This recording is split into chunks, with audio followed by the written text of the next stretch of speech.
I'm Mike Uyak. I love to try new things, and I've had culinary adventures all around the world, as well as right at home. I've had really wonderful food, as well as some really horrible food. I'd like to share some of my adventures with you, and we'll see if I have what it takes to fix whatever goes wrong. This is Recipe Redemption.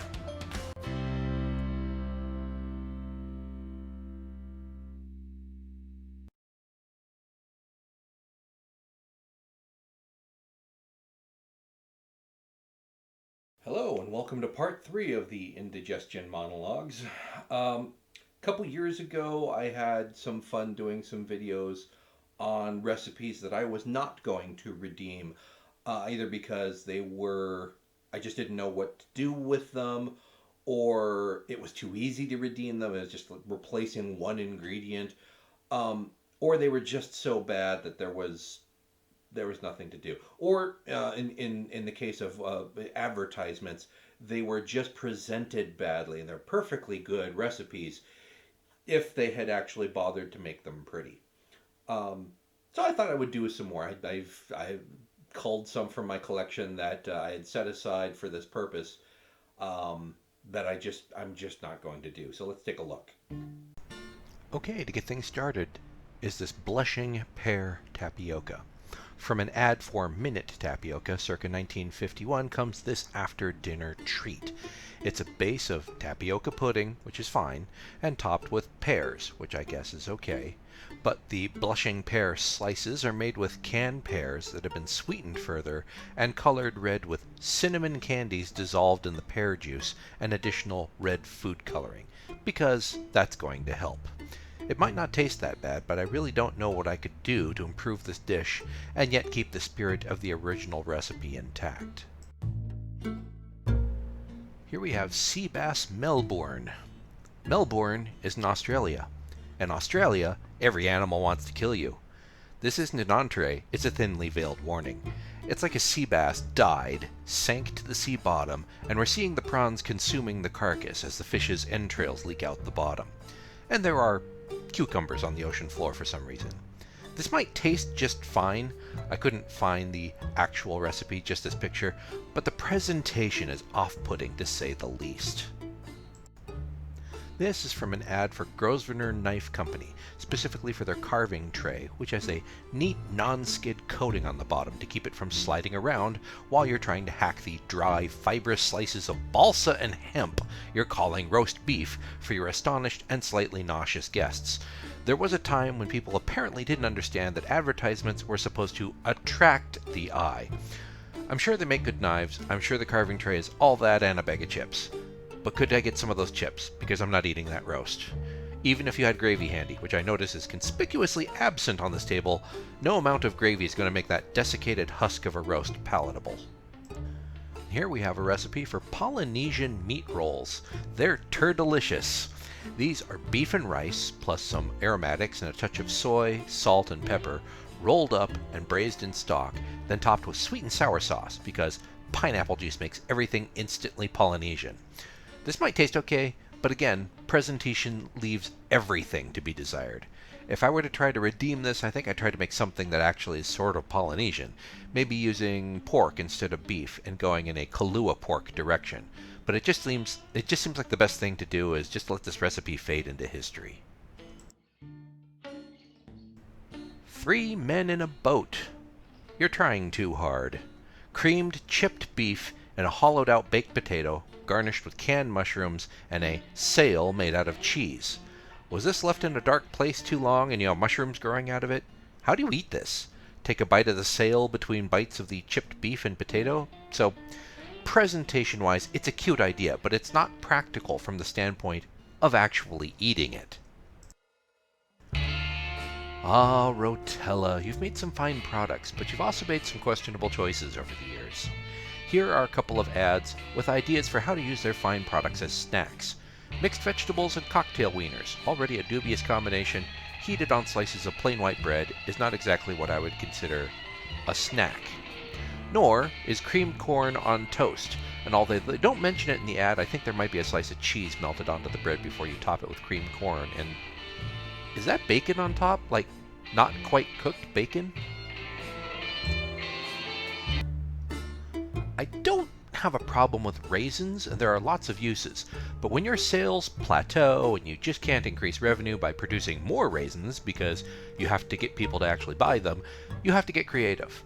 Think of new ways people can use your product, so they have to go out and buy more.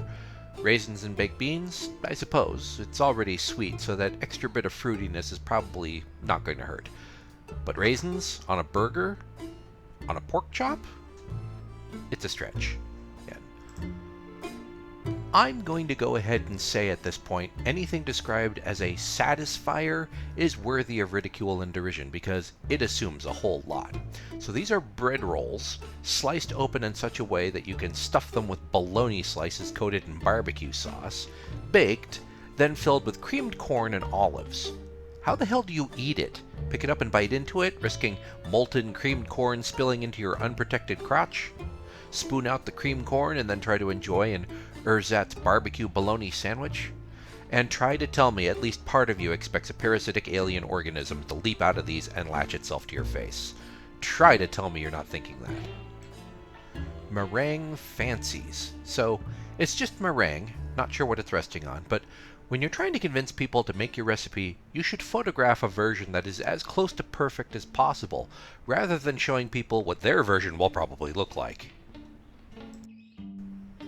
This is an ad for Swift's new dinner-size frankfurters. Since the print is small, I'll just tell you these are surrounded by pear halves filled with melon balls. This is totally not a high school biology exhibit showing parts of the reproductive system. It's really not. Part of the problem is colorization. To save on money, sometimes newspaper advertisements would only print one color atop a black and white base print. So we're only basically printing with reddish ink for the sausages and the red component of more tan-colored pears. And if that's supposed to be honeydew melon balls, you don't get any of the green that would clue you in. So if they didn't tell you, these could be anything. Marble-sized tapioca balls? Matzah? Freshwater pearls? You just don't know. Oh, Swift brand meats, you really are the gift that keeps on giving. I just included this because I thought it was funny, because I distinctly remember having to eat obviously unidentified beef while in the Navy. Though during one store's load, I remember handling a box of frozen beef stamped "Rejected" by Pennsylvania State. The penitentiary, not the university. Anyway, in this case, what they're trying to say is that instead of the beef at the grocery store that is not marked where it came from, Swift's is an actual brand name of beef producer, so presumably it's a cut of beef you can trust to have a certain level of quality attached to it because it's identified. But it just tickles me to think of a shopper peering at the meat case and exclaiming, "What is that? I can't even identify the meat." Oh, how festive. This is basically coleslaw, to which you've added gelatin, then molded into several shapes to create a snowman. Except that the coleslaw component is just cabbage, mayonnaise, and cottage cheese. That's it. No shredded carrot or additional sweetness. I always put a little bit of sugar into the dressing. No salt, pepper, or other seasoning. Nothing. Add to that the challenge of trying to take a portion of this without toppling the whole thing across the table. Again, good rule of thumb, don't create a dish your diners have to disassemble to eat. Ah, soup on the rocks. Please see my episode on beef fizz, why this isn't really that great an idea. Most canned beef broths and consommes are super salty because they're meant to be added to something else that's going to be significantly diluted. Part of a soup, for instance, or to create a gravy or sauce. Or if it's consumed as a consomme, usually it's concentrated and they expect you to add a can of water to it. This is different from drinking modern beef bone broth, which is actually created for drinking, with drinking in mind, so it's much more dilute. Just bleh. Oh my. It's a wonder that anybody actually made and enjoyed this. See what I did there? Buttered and parsley minute rice. Fine. Ham and onion in a bechamel made with evaporated milk with mustard and Worcestershire sauce added to it. And then the old bugaboo of bad colorizing in the ad doesn't help remove the cat food look to this dish. It just sounds a little plain, and I'm at a bit of a loss to figure out a way to redeem this dish, so I chose not to try it. Here you go. Be creative with tuna. Waste a whole freaking cabbage. They don't say that you should slice the cabbage and serve it like a sort of wedge salad with tuna salad on top. Not sure the concept of a wedge salad even been invented at the time of this ad. This specifically says this is a creative and decorative bowl in which to serve said tuna salad. The salad itself is nothing special. It's definitely just plain old tuna salad. But what a waste. Be vital.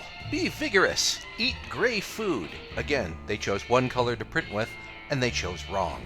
Who cares about the people and their creepy, inauthentic grins? The food should be in color to highlight your actual product. I mean, if you're accentuating the healthy aspect of your food, sure, their cheeks are rosy and bright. But this makes the food look so unappetizing. Ah, yes. I remember running across this one, and this was actually a suggestion someone had for a company potluck. A bologna cake. Slices of bologna with slightly herbed mayonnaise between each layer, and then frosted, quote unquote, with more mayonnaise, and if I remember correctly, those are butter rosettes to decorate the cake. I just couldn't. Next we have the savory Swiss roll, which is an interesting idea, but there was just so much to unpack about this dish, I got lazy and decided not to do it. So, the pastry is indeed sort of savory, in that it incorporates Parmesan cheese and parsley into the sponge, and then you spread emergency pate on it, so named because it's a pate you can make in about 30 minutes when you discover you have unexpected company coming over in about that time and you just don't have the time to cook up proper hors d'oeuvres. Then you roll this up like a regular Swiss roll and decorate it with a mixture of cream cheese and mayonnaise. It might be okay, but it doesn't sound like it's going to change my life, and it's a bit more work than I want to do because I don't really need an excuse to eat pate, and really, Braunschweiger or liverwurst is closer to what emergency pate ends up being. And I really don't know where to go with this to redeem it. And I think the same can be said about celery Victor. I had to read this recipe a few times because I had a hard time believing this was a thing. This is why diet food has gotten such a bad rap, because people have created an entire industry around really nasty recipes for people to torture themselves with while counting calories. Celery cross sections, tied with a string to keep them together like this, braised in bouillon. Serve with salad dressing. That's it. Yes, an actual salad will have a few more calories than this, but is a freaking cherry tomato going to make you bloat up like a military life raft? No. Do you really require a lunch with calories on the double digits in order to lose weight? Come on. The Sunday supper hurry-upper. How catchy. Want to know why this didn't catch on?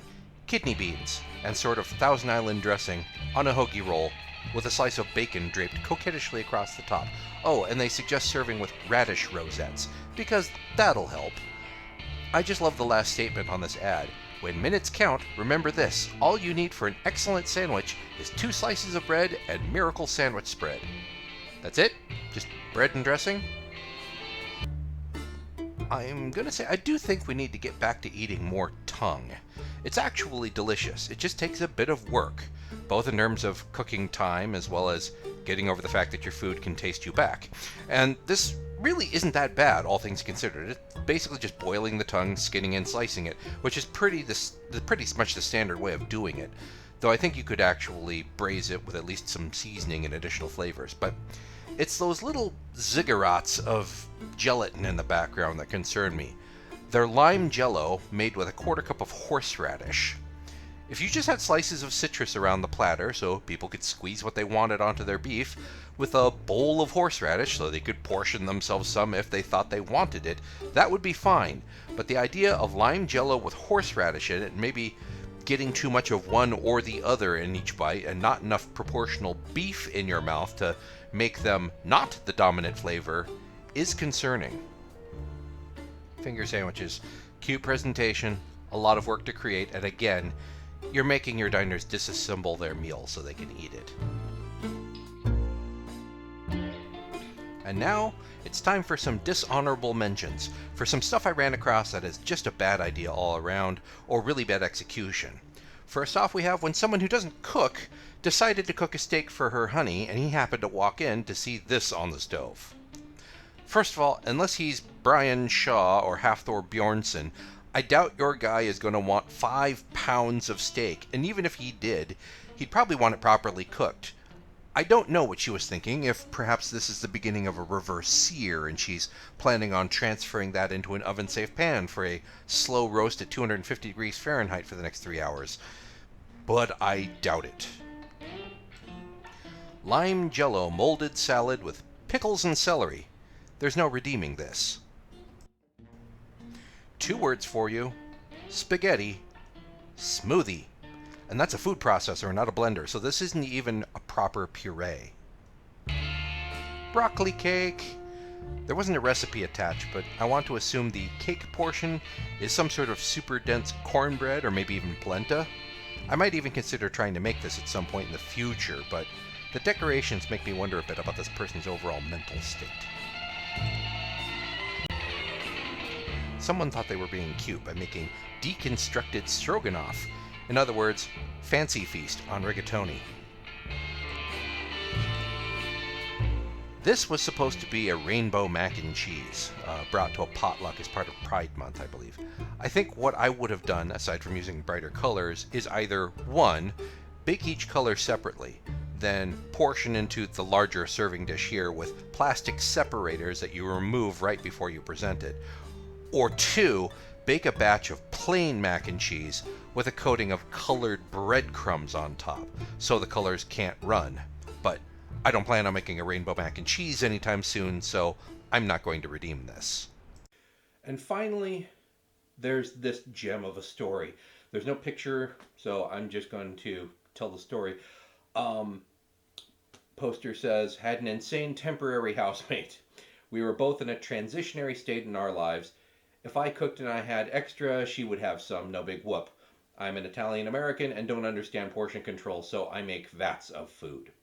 She, under her own gumption, decides to make dinner one night, quote unquote, just for the 2 of us.